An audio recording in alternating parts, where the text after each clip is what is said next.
Everyone, this is Poonam. Welcome to my YouTube channel BEd classes by Poonam Sharma. इस session के अंदर आज हम डिस्कस करेंगे BEd second year understanding discipline and subject unit 1 academic discipline. अध्ययन क्षेत्र क्या होता है उसको हम डिस्कस करने वाले हैं।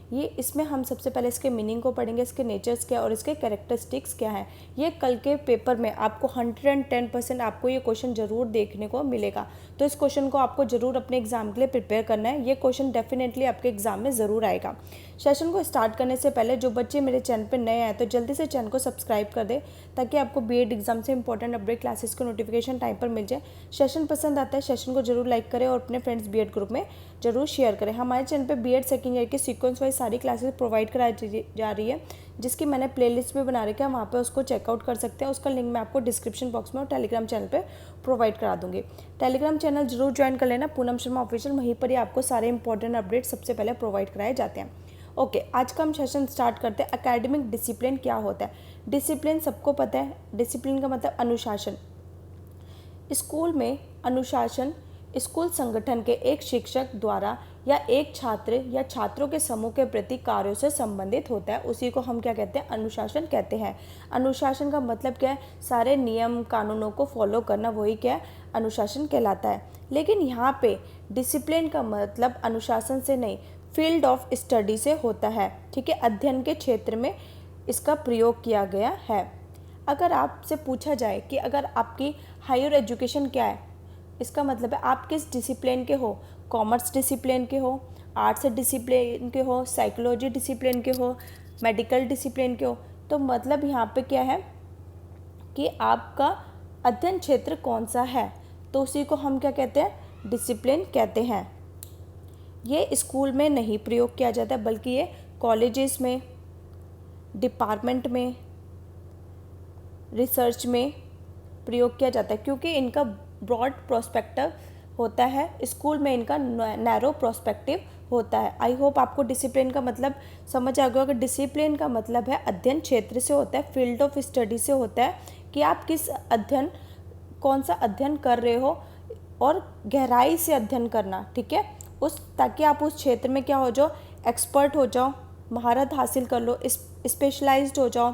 ठीक है, रिसर्च कर सको, उसको हम क्या बोलते हैं? डिसिप्लिन। ठीक है, अब जैसे हम बीएड कर रहे हैं, ठीक है, अब बीएड में भी कोई आर्ट्स का होगा, कोई कॉमर्स का होगा, ठीक है, कोई साइंस का होगा। ठीक है, तो ये क्या है? हमारे डिसिप्लिन कहलाते हैं।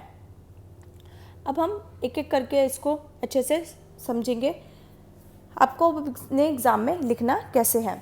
अध्ययन क्षेत्र को अंग्रेजी में डिसिप्लिन कहते हैं, जो लैटिन शब्द डिसिप्लस जिसका अर्थ विषय या विद्यार्थी और डिसिप्लिना से बना है, जिसका अर्थ शिक्षण तथा अध्यापन कहलाता है। अनुशासन शब्द को ऑक्सफोर्ड इंग्लिश डिक्शनरी द्वारा सीखने या ज्ञान की एक शाखा के रूप में परिभाषित किया गया है। अकेडमिक का मतलब है ब्रांच ऑफ नॉलेज, ज्ञान की शाखा जिससे हम ज्ञान सीखते हैं। आपका ज्ञान आर्ट्स भी हो सकता है, ठीक है, arts discipline, commerce discipline, science discipline. ठीक है, और साइंस को भी 3 पार्ट्स में बांटते हैं, फिजिक्स डिसिप्लिन, ठीक है, केमिस्ट्री डिसिप्लिन, बायोलॉजी डिसिप्लिन। अब ये क्या अलग अलग चैप्टर्स हैं, अलग अलग सब्जेक्ट्स हैं। एक ही टीचर इन तीनों को नहीं पढ़ा सकता। ठीक है, फिजिक्स का अलग होगा, केमिस्ट्री का अलग होगा, बायो का अलग होगा। जिसने उस सब्जेक्ट्स में एक्सपर्ट हो, महारत हासिल कर रखी हो, उसी को हम क्या कहते हैं? डिसिप्लिन कहते हैं। यह सीखने के संगठन और नए ज्ञान को व्यवस्थित उत्पादन के लिए तकनीकी शब्द होता है। ठीक है, यह सीखने के लिए जो हम सीखते हैं उसमें तकनीकी शब्द प्रयोग किया जाता है। जैसे आर्ट्स डिसिप्लिन, कॉमर्स डिसिप्लिन, ये तकनीकी शब्द देते हैं। अनुशासन उपविषयों और उपविषयों में विभाजित करता है। यह एक पुस्तकालय, एक स्कूल कार्यक्रम या एक उच्च शिक्षा संस्थान की व्यवस्थित करने का एक सुविधाजनक तरीका होता है। ठीक है, जो हम लर्निंग कर रहे हैं, ठीक है, सपोज हम आर्ट्स डिसिप्लिन के हैं, ठीक है, आर्ट्स से संबंधित अध्ययन कर रहे हैं। अब आर्ट्स को भी डिफरेंट पार्ट्स में विभाजित कर दिया जाएगा। ठीक है, आर्ट्स में कोई लैंग्वेज सीख रहा होगा, तो वो कौन सी लैंग्वेज सीख रहा होगा? हिंदी सीख रहा होगा, कोई इंग्लिश सीख रहा होगा, कोई संस्कृत सीख रहा होगा, तो उसको भी अलग अलग पार्ट्स में विभाजित कर दिया जाता है। तो M S Yadav TKS Lakshmi 1995 के अनुसार इन्होंने परिभाषा दी, अनुशासन अध्ययन के एक विशिष्ट क्षेत्र ज्ञान की एक शाखा को संदर्भित करता है। ठीक है, एक कोई भी सब्जेक्ट है उसमें हम क्या करें, विशिष्ट ज्ञान अर्जित करते हैं, उसको संदर्भित करता है, यह एक ज्ञान की शाखा होती है। अब इसका नेचर क्या है, नेचर ऑफ डिसिप्लिन। अनुशासन सीखने से संबंधित होता है, जैसे कि हम कोई भी काम कर रहे हैं तो उससे सीखने से संबंधित होता है। जैसे हम साइंस के, आर्ट्स के स्टूडेंट्स हैं, अब हम उसी से संबंधित चीज़ों को सीखेंगे। ठीक है, फिर अनुशासन सीखने के लिए कुछ निर्देश देने से संबंधित होता है। अब जैसे कि कुछ अनुशासन जो हम सब्जेक्ट सीख रहे हैं उसी से ही संबंधित हम आगे क्रम में जाएंगे।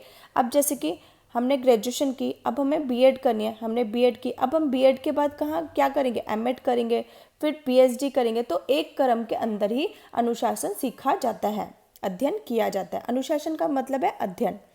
सीखने के उद्देश्यों से कुछ संगठन बनाना, जो हम लर्निंग के पर्पस है वो कुछ संगठन बना देते हैं। अब ये ज्ञान हम कहाँ अर्जित करेंगे, कॉलेजेस में, यूनिवर्सिटी में, उसी डिसिप्लिन में जहाँ पर इसकी बात की जाएगी। ठीक है, जहाँ पे वो सब्जेक्ट्स कराए जाएंगे। ठीक है, यह शिक्षण सीखने की प्रक्रिया से संबंधित होता है। ठीक है, इसका मुख्य उद्देश्य क्या होता है, लर्निंग करना। ठीक है, कि लर्निंग कैसे बेहतर हो सके। यह शिक्षार्थी, शिक्षकों, विशेषज्ञों, रिसर्चर्स और स्पेशलिस्ट की एक से संबंधित होता है। यह नए ज्ञान के निर्माण से संबंधित होता है। ठीक है, हम इसके अंदर क्या करते हैं, डिसिप्लिन में गहन अध्ययन करते हैं ताकि हम उसमें एक्सपर्ट हो सके। ठीक है, इसका तात्पर्य है कि ज्ञान बढ़ता और फैलता है। ज्ञान हमेशा कभी भी खत्म नहीं होता, कम नहीं होता, ज्ञान हमेशा बढ़ता है और समय के अनुसार चेंज होता रहता है। इसका तात्पर्य कि ज्ञान कभी भी अंतिम नहीं होता, ज्ञान हमेशा रहता है। यह विशेष ज्ञान का एक निकाय है। इसमें विशेष ज्ञान, स्पेशल नॉलेज हम एक्वायर करते हैं। इसमें सिद्धांत और अवधारणाएं होती है। जिस डिसिप्लिन के बारे में हम पढ़ रहे हैं उसकी अपनी अपनी क्या होती है, लैंग्वेज होती है, उसके अपने प्रिंसिपल होते हैं, कॉन्सेप्ट होती है और अपनी शब्दावली होती है, नए नए वर्ड्स होते हैं।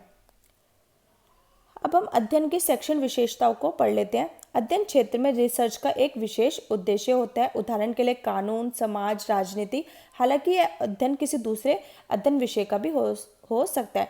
जो मैंने आपको नेचर्स कराया है वो आप विशेषताओं में भी लिख सकते हैं। अध्ययन क्षेत्रों का एक विशेष ज्ञान संग्रह होता है। ठीक है, हम जिस चीज़ के बारे में नॉलेज डिसिप्लिन कर रहे हैं, ठीक है, जैसे हम साइंस का करें, साइंस में भी बहुत सारी कैटेगरीज होती है, फिजिक्स हो गया, बायो हो गया, केमिस्ट्री हो गई। ठीक है, और फिर उससे फर्दर स्टडी करना, तो ये क्या है, एक ज्ञान का समूह संग्रह होता है। अध्ययन क्षेत्रों के सिद्धांत और अवधारणाएं होती हैं। जिसका हम अध्ययन करें उसके अपने प्रिंसिपल और कॉन्सेप्ट होते हैं। अध्ययन क्षेत्रों को अपनी विशेष शब्दावली होती है, उनके अपने ही वर्ड्स होते हैं, अपनी ही डिक्शनरी होती है। अध्ययन क्षेत्रों को विशेष रिसर्च विधियाँ भी कहते हैं और रिसर्च आवश्यकताओं के अनुसार विकसित होती हैं और उनके लिए बहुत आवश्यक होता है।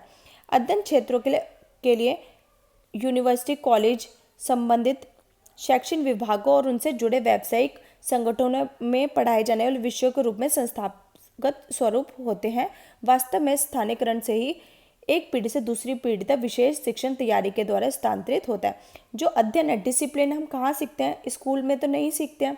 ठीक है, स्कूल में नैरो प्रोस्पेक्टिव होता है, लेकिन जब हम डिसिप्लिन सीखते हैं ब्रॉड प्रोस्पेक्टिव से, तो वो कॉलेजेस में, यूनिवर्सिटीज़ में, ठीक है, सीखी जाती है। आई होप आपको एकेडमिक डिसिप्लिन अच्छे से क्लियर हो गया होगा। इस क्वेश्चन को आप अपने एग्जाम के लिए ज़रूर प्रिपेयर कर लेना। ये क्वेश्चन 100% आपको अपने एग्जाम में देखने को मिलेगा। आज का सेशन हम यहीं ख़त्म करते हैं। Thanks for watching. मिलते हैं हम नई वीडियो में।